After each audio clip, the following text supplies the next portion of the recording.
Okay, so here we go for some theory. Kind of review. But at the same time, maybe some, review refresher. But also some, kind of more practical, just seeing me with my hands on the guitar talking about it kind of thing. A lot of times, I use sheets and diagrams and stuff like that, and those are, really helpful. And it is important to think about music theory away from the guitar as well as with the guitar. And I think that a lot of times people get just very fearful of the words music theory. That whole concept freaks people out. And it doesn't have to, because it's widely misunderstood for no reason. If you just go step by step, it actually makes a lot of sense. It's very clear, and I guess I got into it really early, and so I started thinking about it back in the day, and so it's simple to me now. But I think that the people that I've worked with, even going from zero music knowledge to learning about theory, they can get it if they just kind of follow a few steps. So I'm going to try and walk through a few of those steps, and I'll make sure that you have all the handouts that I mention in this video. I'll send them in an email, or just have them maybe I'll probably put this as an unlisted YouTube video. Maybe I'll put a little link to them, whatever. Anyway, either way, doesn't matter. Okay, so we're dealing with 6 strings, and I think it's really important to realize that the guitar and all instruments, playing the music that we're trying to play, which is essentially Western music, all of this stuff is based on half steps, right? That's the smallest, true measurement of the intervals between notes that we use, right? So it's a half step based instrument, right? As is the piano, as is any other instrument, right? And the way that we measure these are essentially, it's really important to kind of think about it one string at a time. So on the E string, right, if we started with the open note, we got a note, half step up to the first fret, second, we're moving in half steps. I'm just going up sequentially, right, to the next fret. And then same thing if we were descending in half steps, right? So one of the reasons why the guitar confuses people is because it's essentially, it's like we're playing kind of 6 keyboards at once, right? And what I mean by that is including 0, right? Or open. On this guitar, I have 22 frets, so plus that 0 fret, right? 23 places to play notes times 6, right? It's like playing 6 keyboards that are 23 keys wide, right? So 6 keyboards, boom, boom, boom, boom, boom. That's why it's so complicated, right? Because we have to think about the guitar both vertically and horizontally. And one of the problems with musicians is that they get stuck in thinking about box patterns, crossing all the keyboards. These are really cool because they can give us these cool lines, right? That are speedy and fun to play, right? Really awesome, really cool, really fun. The problem is, theoretically, they're a lot more challenging to understand if you're crossing the strings because there's right? There's less consistency in regards to moving across the scales, right? So what I recommend to everyone is kind of learning a string at a time, right? And understanding, okay, cool. Our scales also can go vertically up and down a single string. That's what I call vertical, right? Not in relationship to the room, but vertical is up and down one string, and horizontal is across the frets. Different people talk about that differently. I think about vertical is up and down one string, across is crossing the strings across a certain kind of set of frets, right? So what you need to know in its basic kind of form is that Western music, which is what we're doing, is made up of half steps, right? And that's how our system is built. And those half steps are a measurement between notes, right?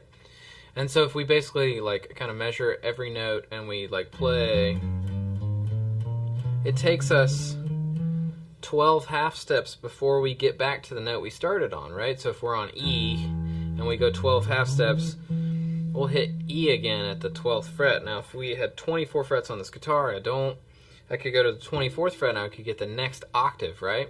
So an octave is basically 12 half steps apart, right? Same with the A, right? D, G, B, and E, right?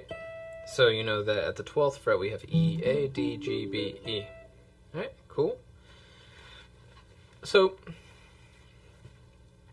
we have 12 different notes in our musical system based on half steps, right? And we call that the chromatic scale. The chromatic scale is the scale that contains all 12 notes, right? And each of those notes are separated by one half step. And so I could start a chromatic scale anywhere. I could start a chromatic scale from A to A and play it on the A string, right? I could start a chromatic scale on G at the 5th fret, right? So I'm playing chromatically because I'm playing kind of all the notes in between, right? But basically chromatic is whenever we play kind of notes that don't, there's no like home base, right? I'm just playing a bunch of stuff. So in our music, we don't really improvise with this concept. But what we do is we add chromaticism to some cool things, right? We'll talk about that later. That's down the road, but like we might add some chromaticism to like some cool scales that we learn, right? Stuff like that. But we don't necessarily we won't like go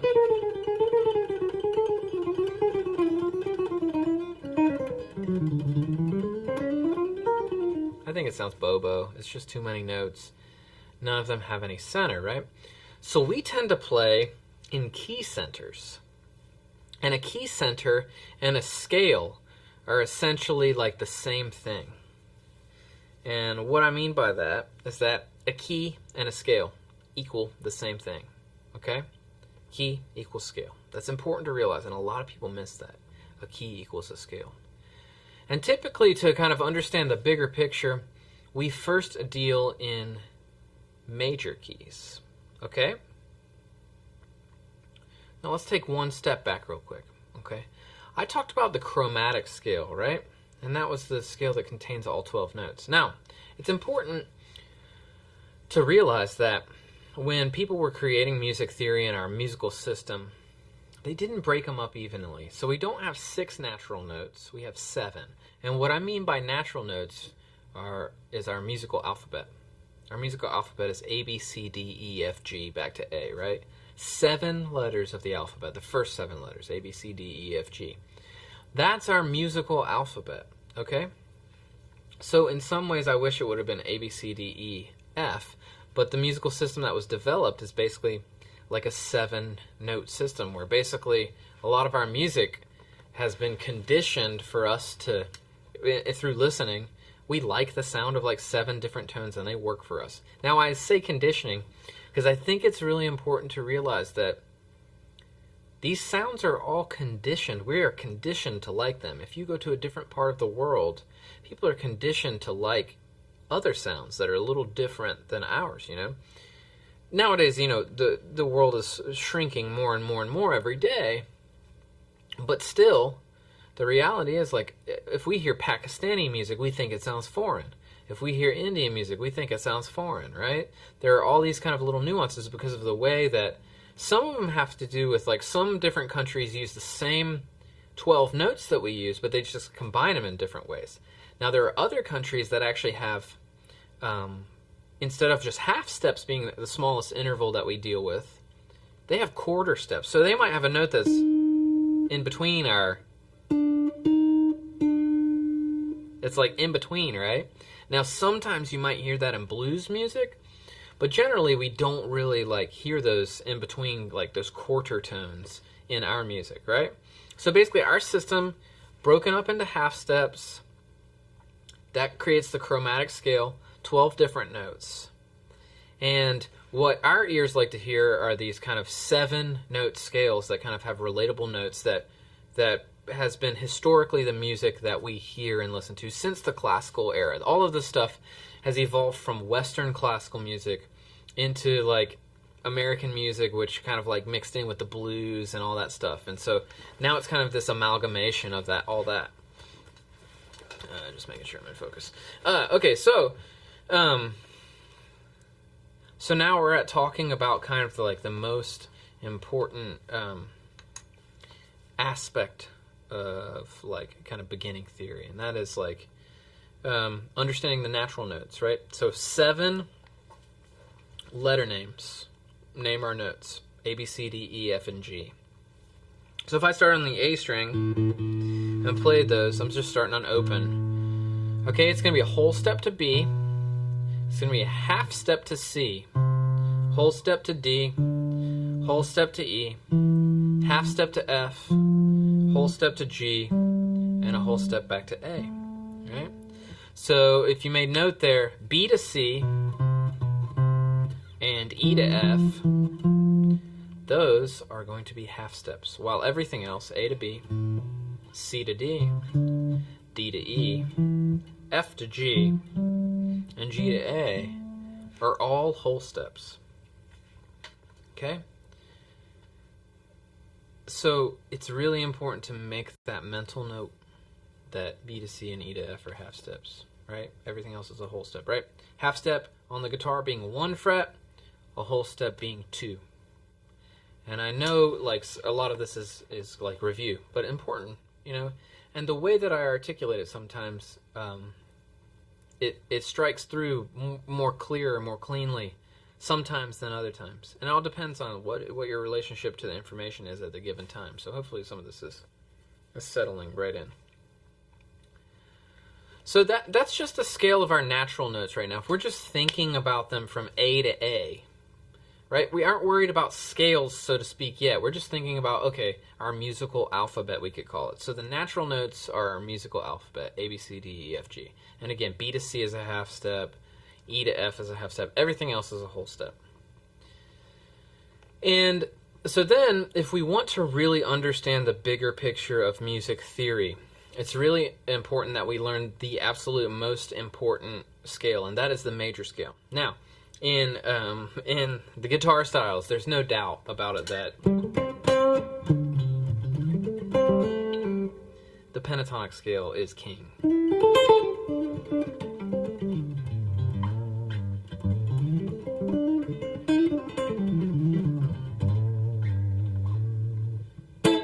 Right? However, for understanding the bigger picture, understanding music theory and everything, the major scale is where it's at. You really just have to know it. Okay?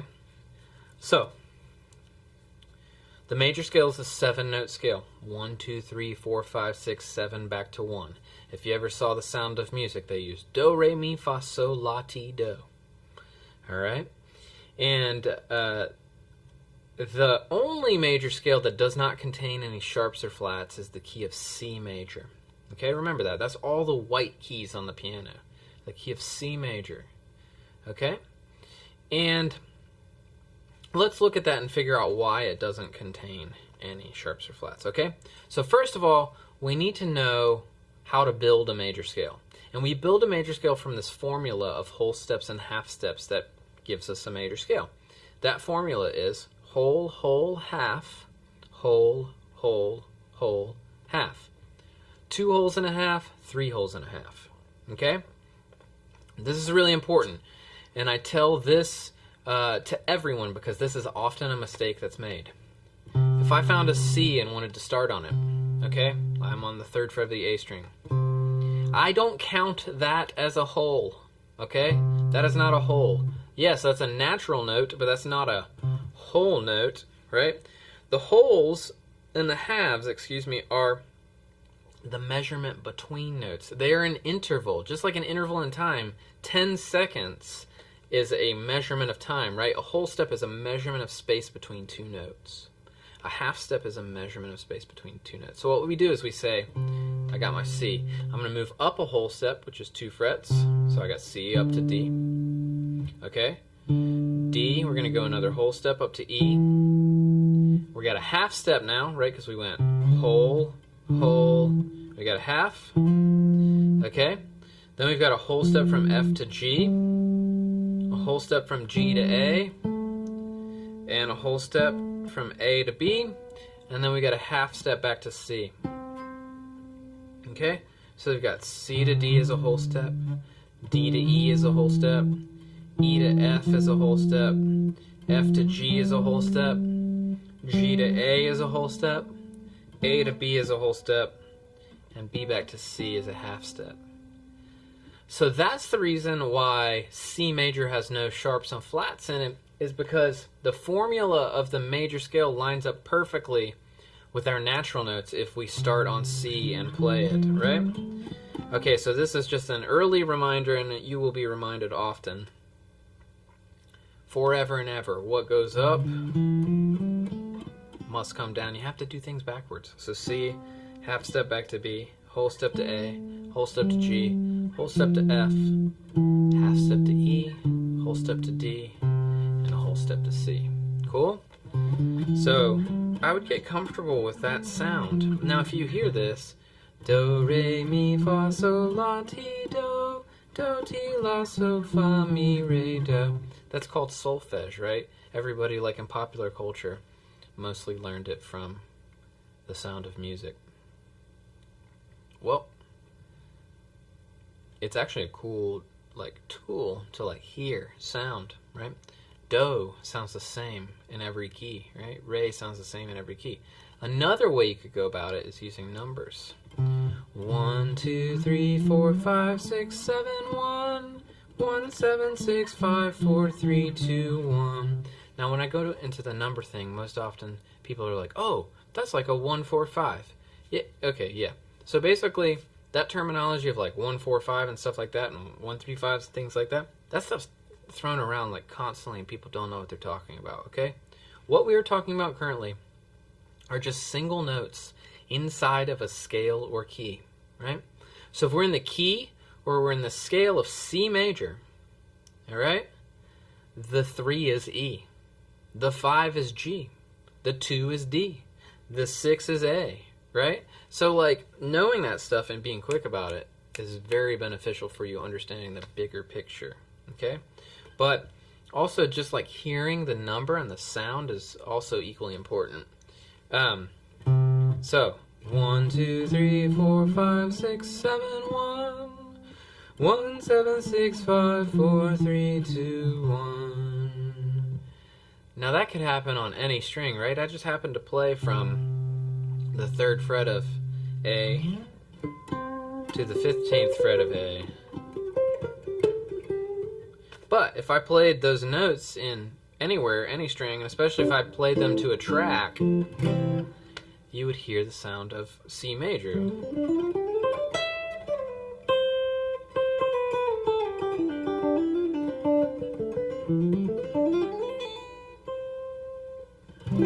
Now I also solidified it by playing a C chord.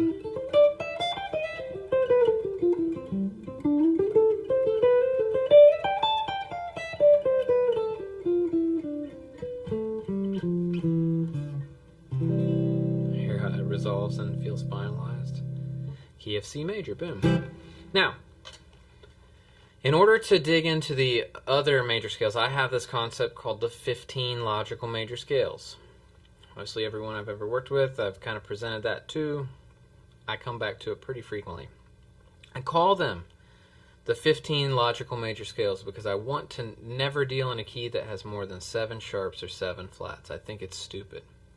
It's not worth your time. It overcomplicates things. Okay? So let's talk about a few important details. What is a sharp? What is a flat? Sharp simply means take any note and raise it 1/2 step. Okay? So I could be on any note. I could be on this note right here. It's a B. If I make a B sharp, it means raise it 1/2 step towards the body of the guitar. Towards the body of the guitar is ascending or going up. Towards the headstock is descending or going down. Cool? So I could sharp anything by raising it a half step. That's all that it means, is raise it a half step. All right? And then a flat is going to be any note, take it, lower it down a half step. So I play, say this E. If I go down a half step towards the headstock of the guitar, boom. One half step lower would be E flat. Okay?